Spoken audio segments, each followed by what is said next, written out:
Hello everyone, this is Mango here. This is my voice, and yeah, this is my um, much awaited Blender tutorial series. And what you see right now should be Blender. Um, yeah, hopefully you should see Blender. Just a few things to consider.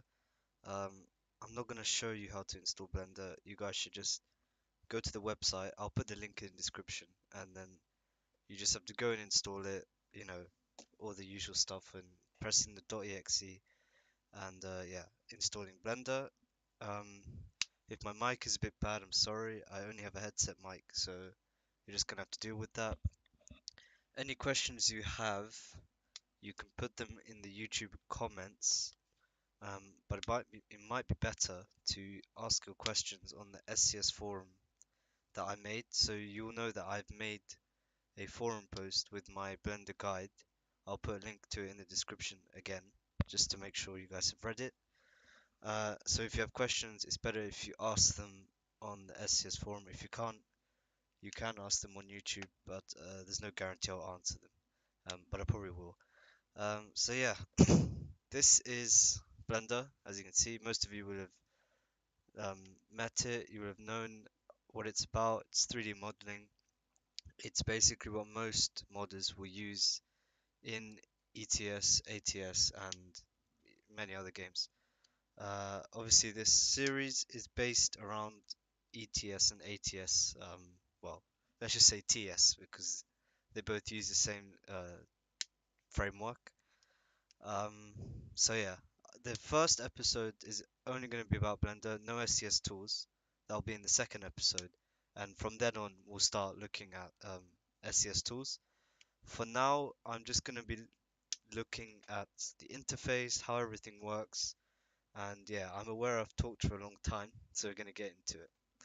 And also, there's no editing because I don't have any editing software. Okay, so if you first open Blender, you will not be met with this screen. You'll be met with something similar, but it will be like an opening start screen. It will give you a few preferences to change, some options you can change, color, etc. Obviously, do what you feel is necessary, but in my opinion, just leave everything as it is. And yeah, you should then be met with this screen where you can see everything, but there's a little splash screen in the middle, and just press on general, obviously, because you want to just, mess around with everything. Now, what you should see is this, not this exact position, of course, but you should see a cube, and obviously you have your axes, and this is the basic scene. This is yeah, this is what you're gonna see. So obviously you have your here, this green axis is your y-axis, this is the x-axis, and then you can't see it, but there's a blue line which is going vertically upwards. If I do this, you can see here the blue line is here. That's your z-axis, okay? And that's how 3D modeling works. When you're moving something, you're moving it across the y, the z, and the x-axis. Okay, so that's some basic stuff. So hopefully you should see my keys now. Yeah.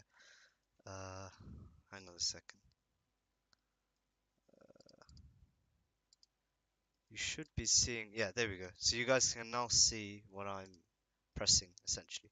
So yeah, this main screen. This is your viewport. You're gonna see a cube here, and yeah, before we get into the buttons and everything and how everything works, we're gonna look at the interface. So we're going to start on the right. So what you should see in a general startup file is this part here. This is your, as you can see here, the outliner. So this is everything in your scene, and it's almost like the written version of what you see. So you can see here we've got a light, got a cube, and we've got a camera, and that's all here in this collection.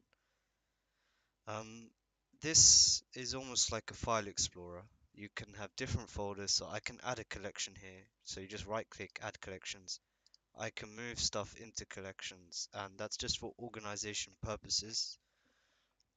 Obviously, if you're starting out with Blender, you can do that if you want, but I wouldn't recommend it. I would just leave it as it is.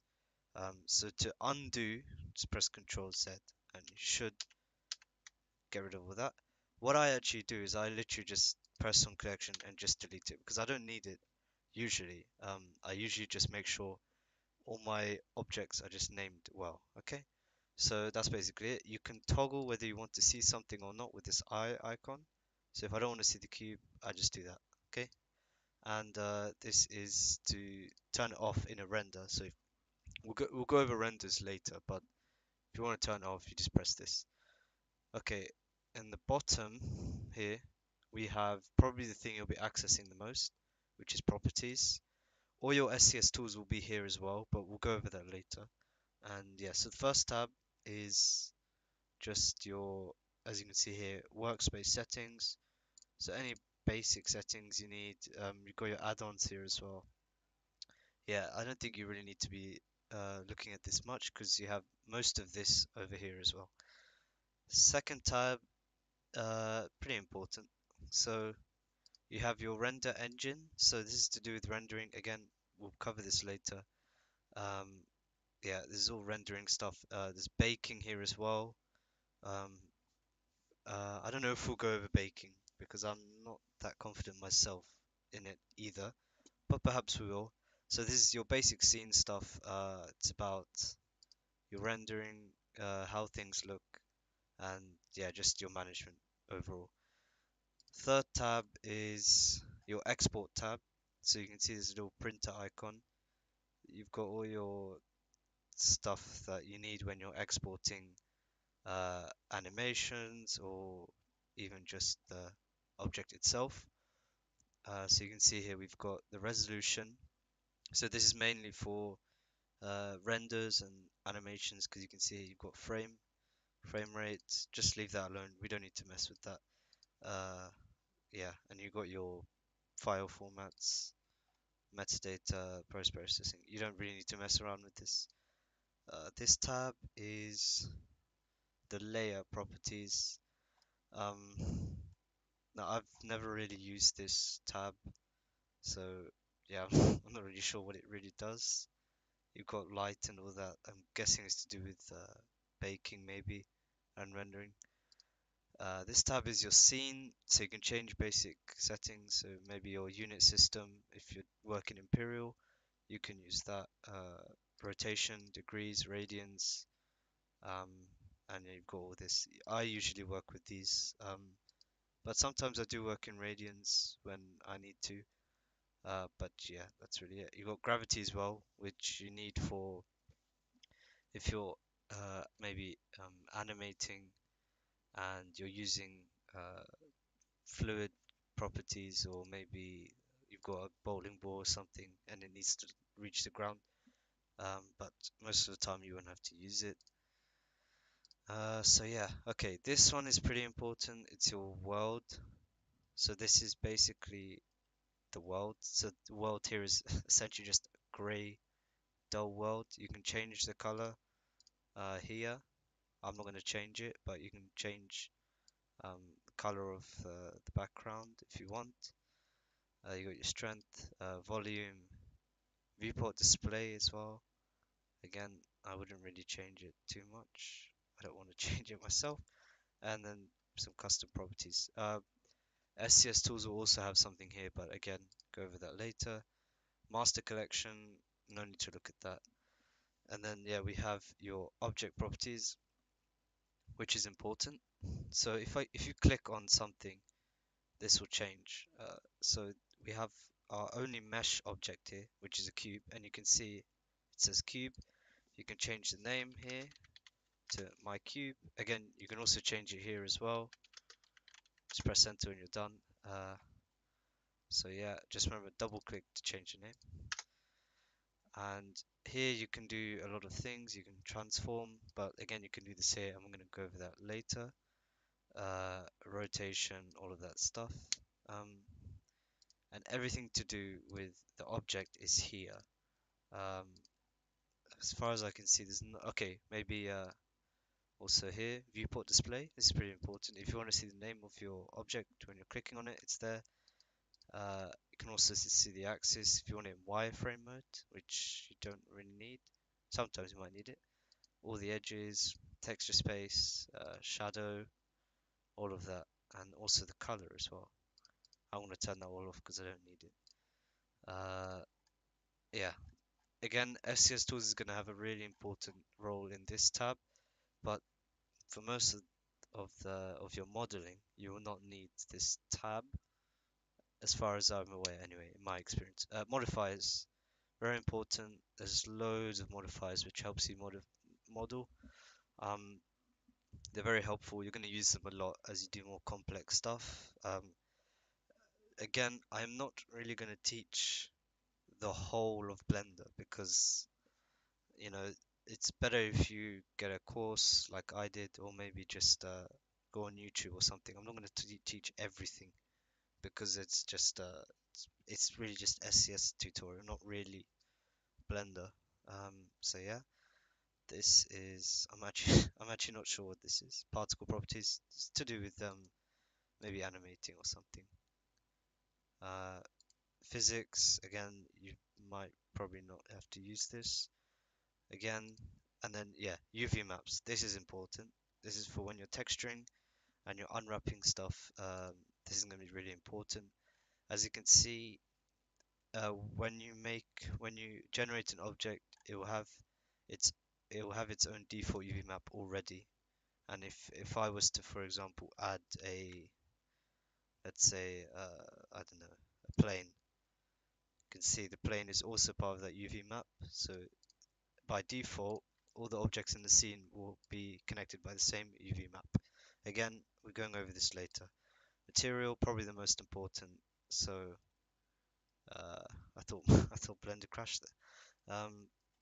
So yeah, if you go into this tab here at the top, you can see it's now textured, and I can change the color here.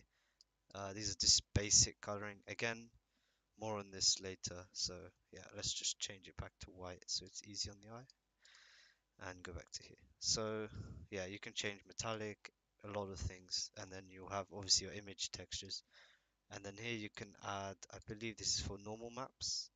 Yeah, texture properties. You can add a normal map if you wanted to. I'm not going to do that now. Okay, in the bottom here, this is your time frame. When you're animating, this will be really, really important. This is the dope sheet, so yeah, you can change a lot of things here. But this will mainly be for animating, which I will go over. It's basically a timeline, essentially, and you can drag the thing, but we're not going to be doing that today, so you can just drag that down. On your left here, we have a couple of just easy things that will help you. You can have a ruler, you can annotate if you want to. See, I'm gonna just undo that. This is not part of your mesh, by the way. If you were to export this cube, you wouldn't see this. It's just ease of access. Maybe you want to just say, okay, just make sure I color that in and then you just remind yourself that you want to color that in. That's fine. I'm gonna get rid of that. Um, transform, yeah, we can do that later. Scale, rotate. These are all things you can just use with a simple button. You got select box and the cursor, which basically the cursor is where every object is going to be generated. So if I've on the cursor now. Wherever I click, the cursor will move there, as you can see. Okay, and this means that if I were to now add something, for example, another cube, it gets generated at this point here. Okay, and just make sure when you're done moving the cursor, you go back to here. Otherwise, it will just keep moving and you'll mess up some things. So just go back to the select box to be in the natural position. So yeah, um, if you want to move the cursor back to the origin, just press Shift S and move cursor to world origin, and it's now back to the origin. Okay, I'm gonna delete these. As you can see here, I still have the cursor selected, so I made the mistake of not going back to the select box. Go back to the select box and just do that. Okay, and yeah, delete the plane. So you can see I'm sort of going in a clockwise direction because I think that's the best way of doing this. So yeah, in the top here we have object mode. If you click on something, and then you can go into edit mode, which means you can access all the vertices and everything. But let's do that in a couple minutes. So object mode, yeah, you can add stuff. Yeah, again, we'll go over all the button combinations later. On the top here, you have your transform orientations, but just keep this in global. You probably will always stay in this. This is to do with, it's basically if you were moving this about, this is to do with from what point does Blender rotate this cube, or what point does it rotate the or move something. So you can see here, the cursor is here and my cube is here. If I go here and click on 3D cursor, right? If and I now rotate, it's you can see it's rotating around the cursor. Okay? But if I now move to individual origins, you can see the individual origin is this little orange dot. If I rotate that, it's now rotating around that. Okay? So that's pretty much it. Obviously, you also have medium point. That's if you have, let's say, another cube, and I wanted to rotate them between their midpoint, you could say. You can see here they're rotating about each other. Okay, this is active element. I'm guessing that's just if you select an object, it's going around the active object. So yeah, that's it. This is very useful. This is snapping.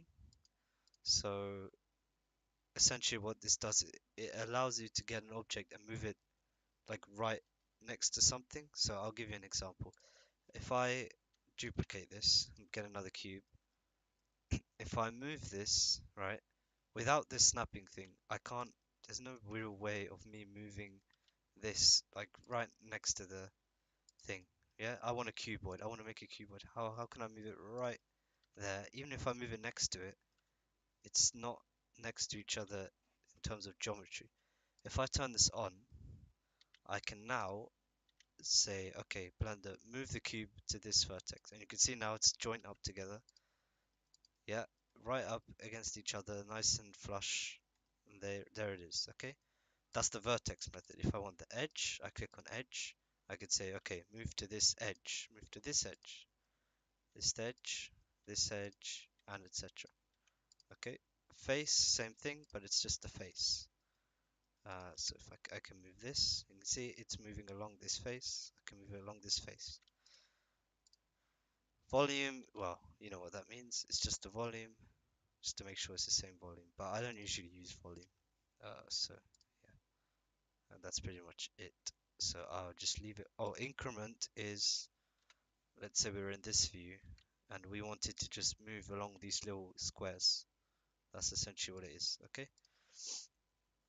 Um, I'm not sure what this does, but I don't use it, so don't worry about that. Okay, on your right here, this is very useful. You're going to use this a lot. Um, you have, it's like a control center.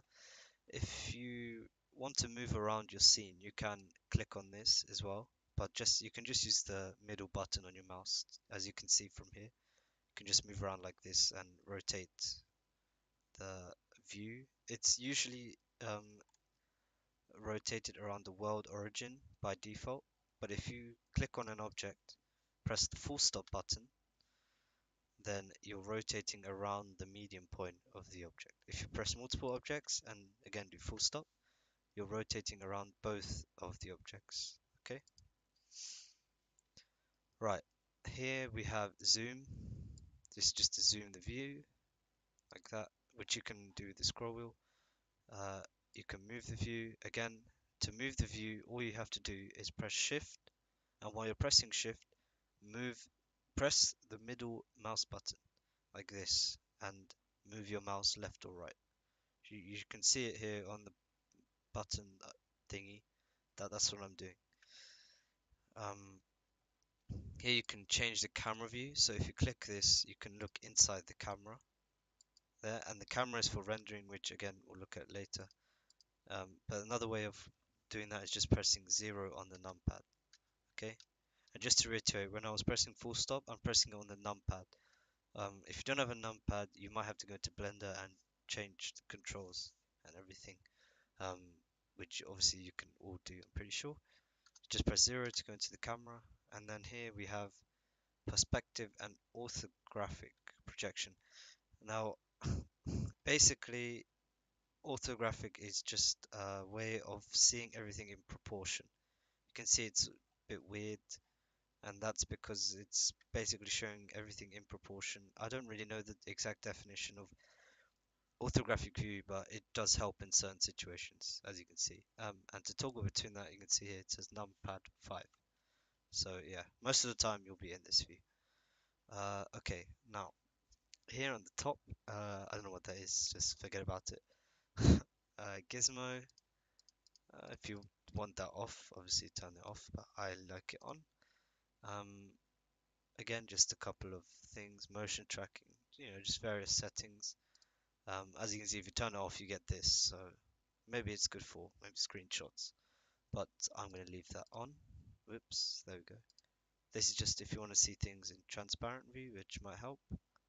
Just click that.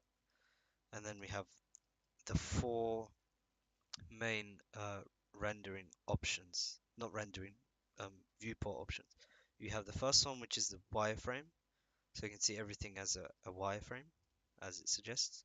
You can have this, which is a solid, no texture, just a gray. Every object will have this same color, which you can change. Um, but yeah, it's just your basic viewport display, which you will use when you are modeling something because it's easy to distinguish everything. Um, you have your textured version, but it's not, there's no like light or shadowing. You can see there is, but it's just, basic texture, which is basically a way to see your texture without light. And then this is your rendered view. Now, for me, it looks a bit weird, which is probably because I messed around here with the colors. I don't know. Maybe it's just my graphics drivers, so it's fine. You shouldn't see this, but actually you can see here. If I move, whoops, I pressed H. If I move this, you can see the light is changing. Yeah, and so basically this viewport is the full rendered text viewport. But I wouldn't recommend modeling in this because it can be very demanding, depending on what PC you have. And then this part here. Okay, so this is probably the part you've all been waiting for, is how do you actually, interact with an object. Um, so I'm gonna move this back to the world origin. Selection to cursor. Okay, so if you want to move something, click it and press G. Okay, as you can see, I can move it freely wherever I want it to. If you want to move it only on the y-axis, press G, then Y, and you can see here it's locked to the y-axis, and that's very useful. If you press hold on.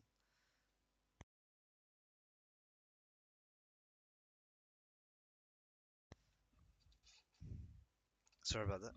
If you press G and then X, it will lock to the x-axis. Okay, that simple, right? And the same goes with the z-axis. Obviously, you can't see it, um, but it is there. You just press that GZ. Okay, and it's very useful for when you only want to move in one direction, and you'll be using that a lot. So yeah, get used to that. If you want to rotate something, press R.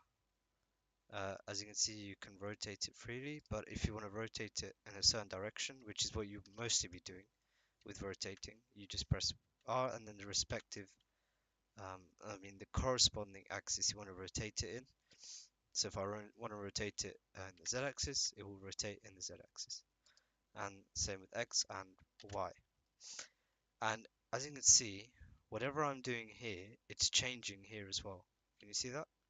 So you can also change it here if you want a more precise a more precise rotation. Let's say I want a 25 point, that's 5, 25.4 degrees rotation in the x-axis, I can get that precisely. And same goes with moving as well.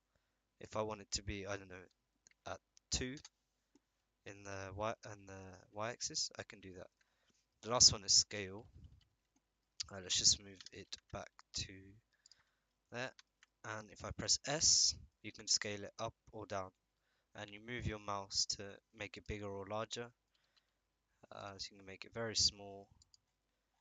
Now, what you realize is as something gets very small, it's very hard to zoom in. So press the full stop on your numpad to get closer to it. Okay, and now it's better to zoom in. Obviously, scale out, and yeah, that's pretty much it. Again, you can do it here as well. If you want to do multiple axes at once, what you want to do is drag your mouse from X to Z. So you can see what I'm doing here. I'm doing that, and then I'm saying, okay, let's change to 5. So yeah, that's it. Dimensions, you can change um, how large you want things. So you'll probably be using that the most. No, you'll be using move, like G, the most. Maybe rotation, but this one's also important. Maybe I want a 5 meter X side. There you have it. Maybe I want both of these as 5. So yeah, just get comfortable with this, know how to use it, and yeah, you'll be flying. Let's just do that. Leave this in XYZ Euler. Quaternion, it's like, I mean, it doesn't really make a difference, but just leave it in XYZ. Um, Tool, yeah, I mean, it's just some options you can do. So yeah, I mean, if you want to change some things. View, focal length is this thing. Leave it on 50 because that's the default one. Clip start, clip end. Okay, clip start is to do with, okay, if I go this far, I can't see the object. If I change the end to maybe 10 times more, you can see I can now see everything. So that's what the clip does. If I go very far, and you can see there comes a point where I look inside the object, that can be changed here. So let's say I'll go like that. Now I can go very far in. Obviously it's still a bit like that, but you know, you get the idea. Okay, yeah, I mean, these are just basic things. This is for the 3D cursor. I can change where the 3D cursor is here. So yeah, rotate the 3D cursor. I wouldn't really bother with that. Then there's no need to rotate it. Maybe if you want to rotate it to a certain object, that's fine. And then you have this screen card keys. That's just for me, just to show that which button I'm using. And yeah, just a couple things. If I press shift and the tilde key, I can move like an FPS shooter, and it's a bit like the in the map editor or even in ETS, the developer flying mode. You can see it's like here, so you can fly wherever you want, look inside, whatever you want. To exit, press right on the mouse, and you're out of that. If you want to go into edit mode, press tab, and you can change vertices here. So if you want a more precise shape, maybe you can do that. You can delete vertices, and here you have vertex mode, edge mode, or face mode. So if I want to change an edge or modify it, I go here. If I want to change a face, I can click on a face like that. And to alternate between these, you can press 1, 2, or 3. You can press multiple at once. It's not very intuitive, but you can do that if you want, if that helps you. I've made a rather ugly shape here, but you know. So yeah, I'm gonna go in vertex mode. You can make new vertices by pressing E. You can extrude out of that vertex. But as I said, I'm not going to explain everything about Blender because that's not really the aim of this tutorial. And yeah, I think that's pretty much it for now. I'm just trying to remember if I need to show anything else. Don't think so. So yeah, You have a couple of things here, like the knife, maybe. You can cut a face if you want. Press enter, and now it's cut into multiple faces. You have loop cut, is what if you want to loop around your object. So it's just cut the whole object into two. Bevel is to do, no, not bevel. Yeah, yes, bevel actually. If I click an edge and I do Control B, I can make it curved. I click here and press segments, I can make something curved. Um, the more curved you make something, the more the computer will have to process it if you're modding. So just be aware of that. There it is. Um, I think that's it pretty much. If you want to duplicate a model, press Shift D and move it. If you want to delete, press X. And if you want to hide something, you can just press H. Obviously, to undo, just press Control Z. I think that is pretty much it for the first um, video in this series. It's not an SCS video yet. The next one will be. Um, but just get to grips with Blender. Just understand how it works before you start modding, because it's important you do so. Um, and yeah, that's pretty much it. I will be back next Sunday for the next video. So stay tuned and make sure that you are practicing with Blender, making all sorts of shapes. Maybe you can make a house or something. If you want to show me your work, um, I think I think you will be able to do. If you know me from, let's say, Discord, uh, Crazy Mango. If you know me, you can send it to one of the servers I'm in. Maybe ping me and just show me your work. I'd be happy to see your work if you want me to look at it. Again, questions on the forum or on YouTube, preferably on the forum. And yeah, thank you very much for watching. I'll see you all later. Bye bye.